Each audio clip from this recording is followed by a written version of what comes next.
to interview counter-protesters, which proved to be easier said than done. Yeah, what a surprise. People don't want to be on a Lauren Chen video. Yeah, I can't imagine why. Yeah, definitely for the average person, suddenly being put on blast is something that is watched by a lot of very far-right individuals who may be quite scary in militias, that kind of, yeah, I could understand why someone would be like, no, I'm not giving you permission to film me.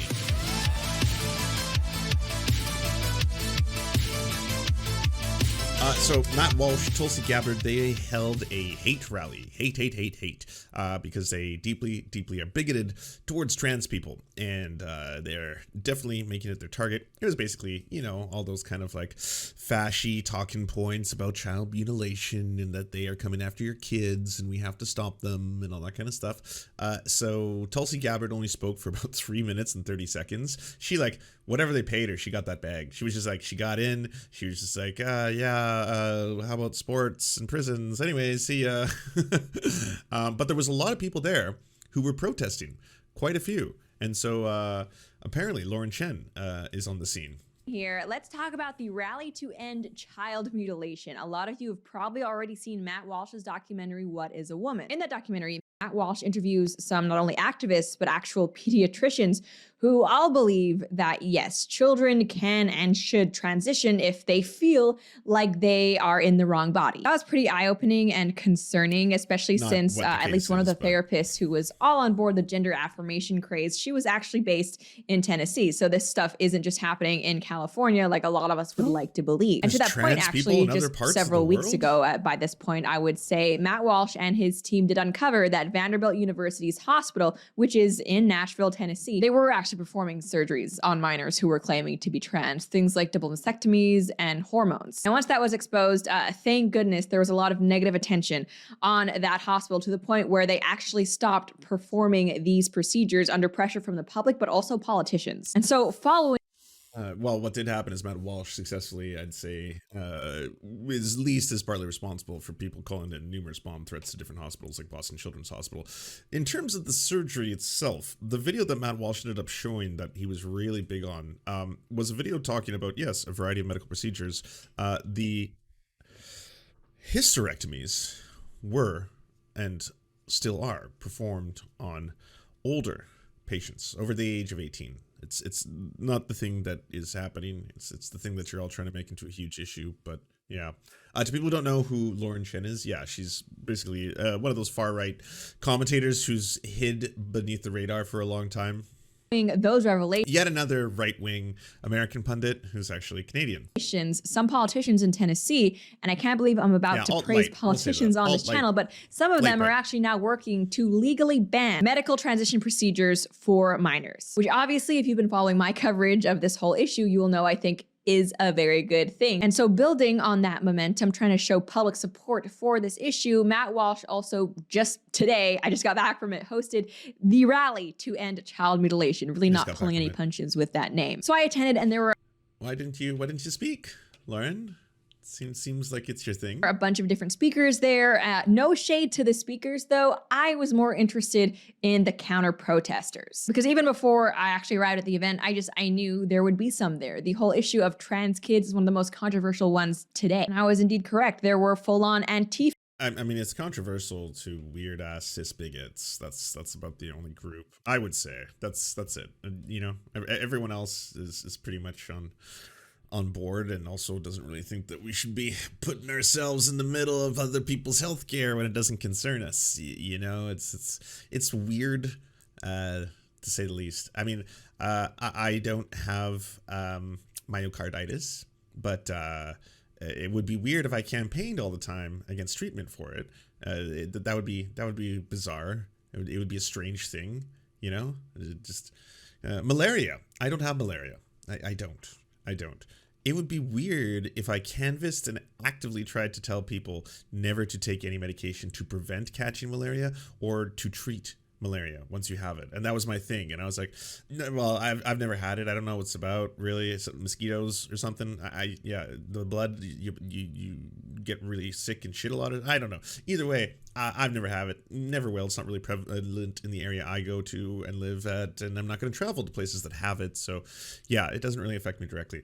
I'm just thinking, based on pseudoscientific nonsense that I saw on a website that had a very long URL, that maybe people shouldn't take the medication because it's actually bad for you and your kids. So yeah, that's my cause now. I'm gonna walk around and tell people that at this protest. Thankfully, though, the boys in blue in Nashville, Tennessee were not messing around. There was a huge cop presence, and as far as I could tell, no fights or anything like that broke out. And I know I personally felt very safe attending the event, even as someone who was kind of trying to engage with the counter protesters. And to that point, actually, my whole purpose of going to this event was almost like the counter protesters are not just innately violent, super angry people. Maybe that played a role in it. Or it could be the cops.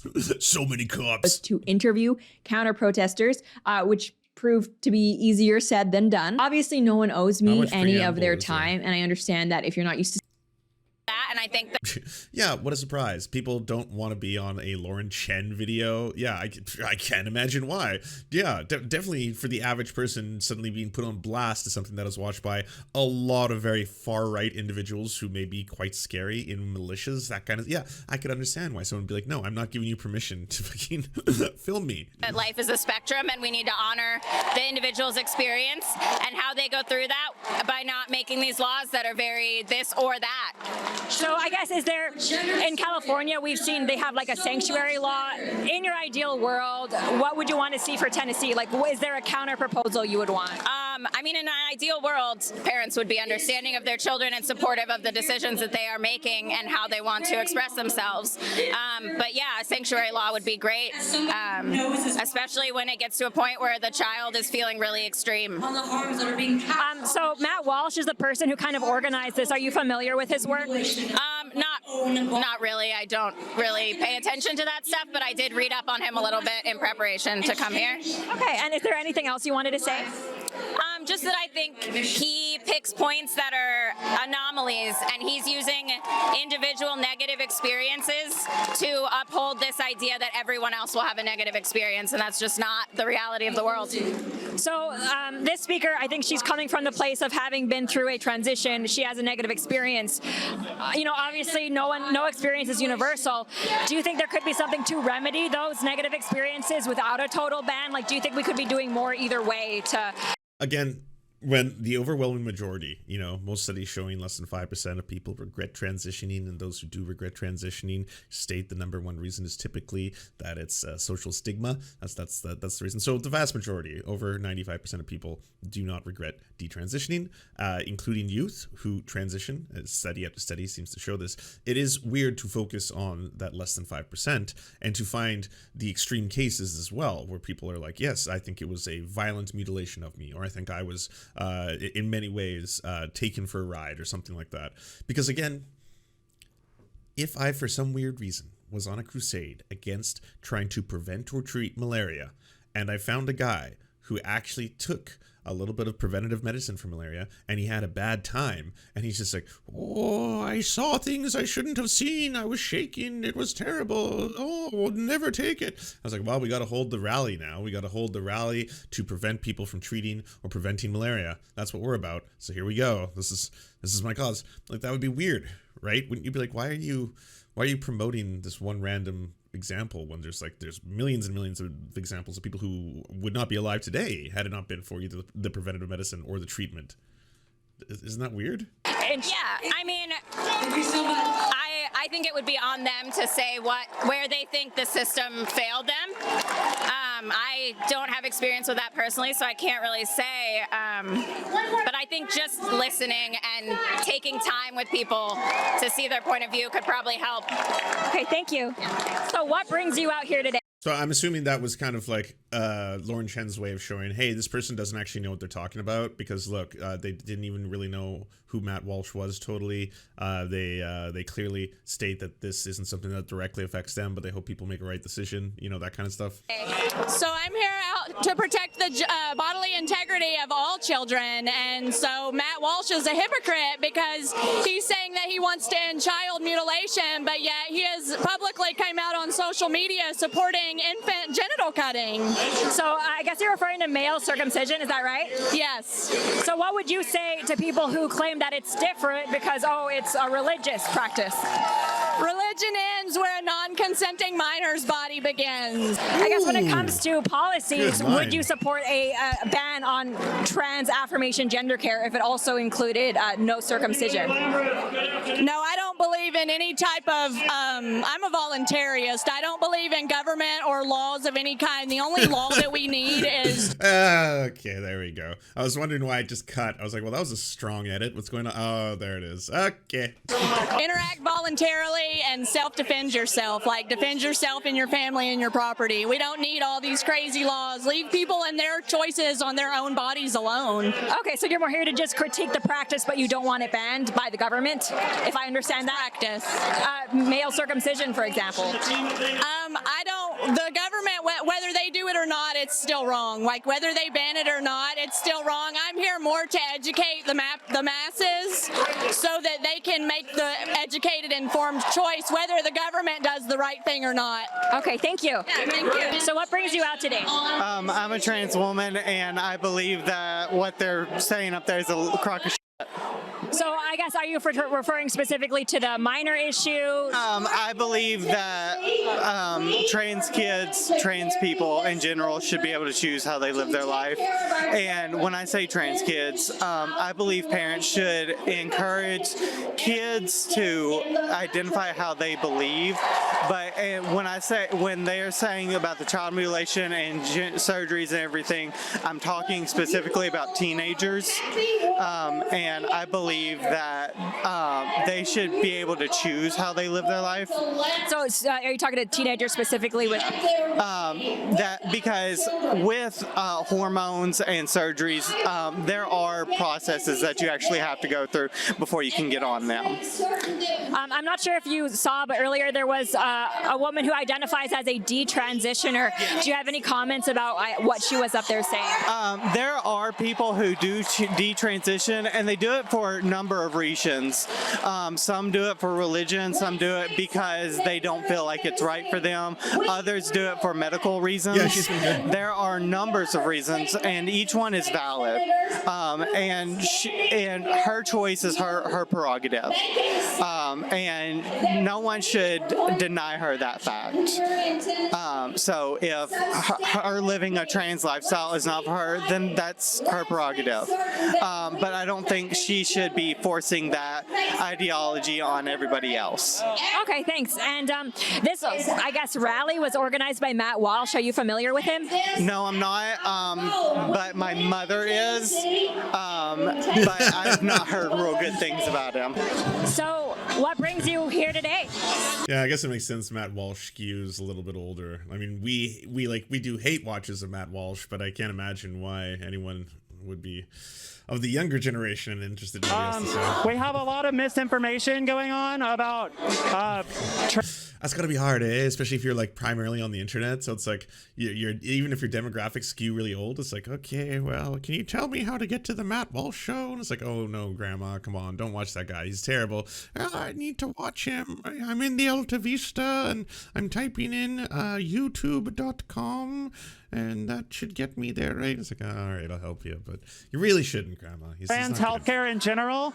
And there are some people who feel very entitled to trans bodies who are now attacking children seeking medical care. So we're here to, personally, I'm here to point out their lies and be a voice for the trans community, which is not being represented here today. Okay, and are there any specific points that you want to get out there? Because you mentioned misinformation. What do you want to debunk while you're here? I would say that people can easily find out how medical transitioning works, and that it's really easy to find reliable sources. Just anybody who thinks that child mutilation is going on has been fed some incorrect information, and they should probably check the people that they heard it from. Okay, I'm not sure if you saw her, but there was one person who identified as a detransitioner who is speaking. What do you think of stories like hers? I think that everyone is entitled to their own journey with their their gender. Everyone's giving the most reasonable responses to Lauren Chen's one gotcha at the very end. It's like, well, I mean, the detransitioners. What are you gonna say about that, huh? Identity, detransitioning, successful detransitioning proves that these surgeries, quote unquote, and these medical treatments are in fact reversible.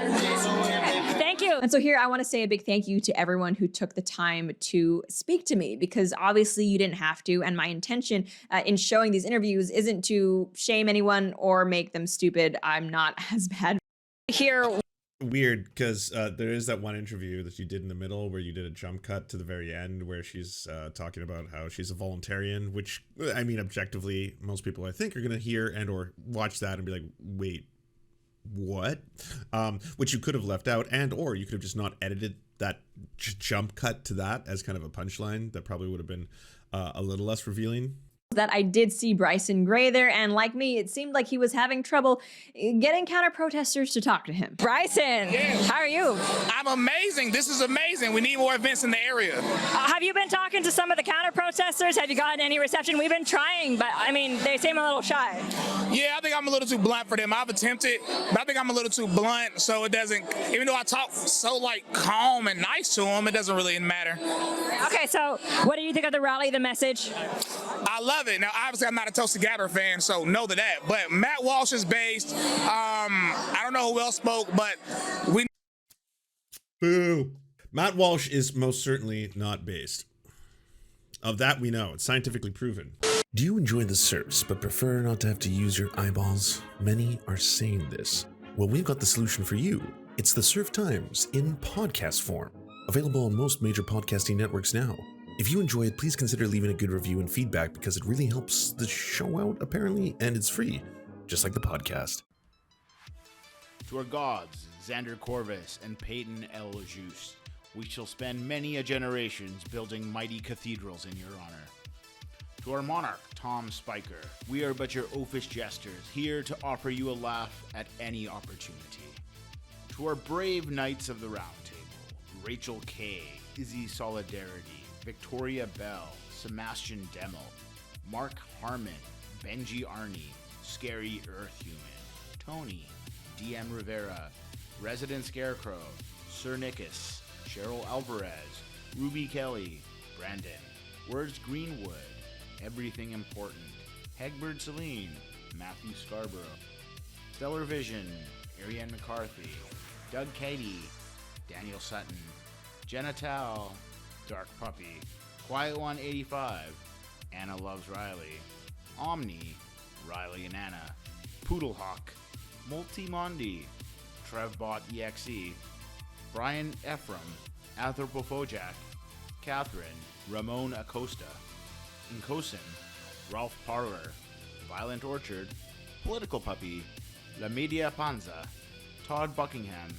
and Todd La Jeunesse. We salute our valiant heroes off to fight injustice everywhere.